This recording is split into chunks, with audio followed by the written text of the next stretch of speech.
પણ કાલે અખતરો કરજો સાહેબ, આ ચારે ચાર શક્તિની પરીક્ષા કરજો.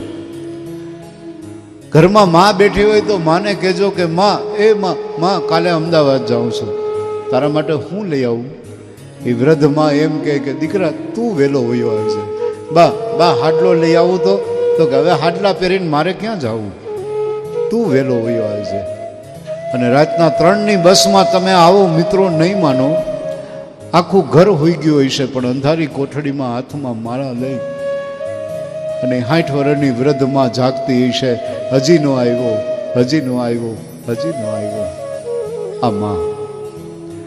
તમે બેનને પૂછો કે બેન તારે શું જોઈએ છે? બેન એમ કે કાંઈ નહીં. પણ બહુ હઠાગ્રહ કરો કે નહીં બેન કાંઈક તો લે, કાંઈક તો લે, કાંઈક તો લે. ત્યારે બેન દાંત કાઢતી કાઢતી એટલું કે બે ભાઈ, બાપુજીએ લગ્ન કર્યા ને ત્યારે ગોર બાપાએ છેલ્લી વિધિ કરાવી કે દીકરી માંડવાને વધાવી લે. ત્યારે દીકરી માંડવો વધાવે છે ને જોઈને નથી વધાવતી, ઊંધા હાથે દીકરી માંડવા વધાવે છે. શું કામ?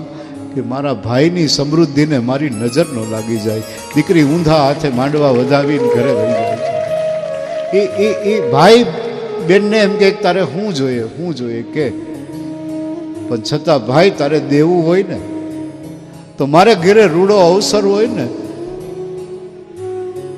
5 રૂપિયા હોય કે ન હોય, પણ તેદી મામેરિયાત બની અને મારું ટાણું હાચવી દેજે. જગતના ભાઈઓને વિનંતી કરું કે ઈશ્વરે બેન આપી હોય ને તો બેનના ટાણા હાચવી દેજો.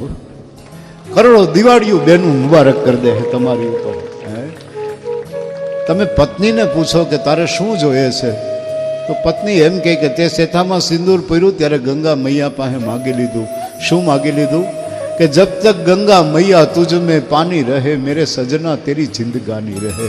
માં દીકરા માટે જીવે, બેન છે ભાઈ માટે જીવે, પત્ની પતિ માટે જીવે.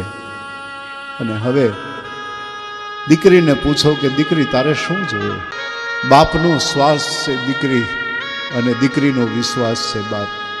વર્તમાન દીકરીઓને હાથ જોડીને એક પ્રાર્થના કરું કે હમણાં એક દીકરી નીચું જોઈને જતી હતી, એટલે ગામમાં કોઈએ પૂછ્યું કે બેટા તું નીચું જોઈને કેમ હાલે છે?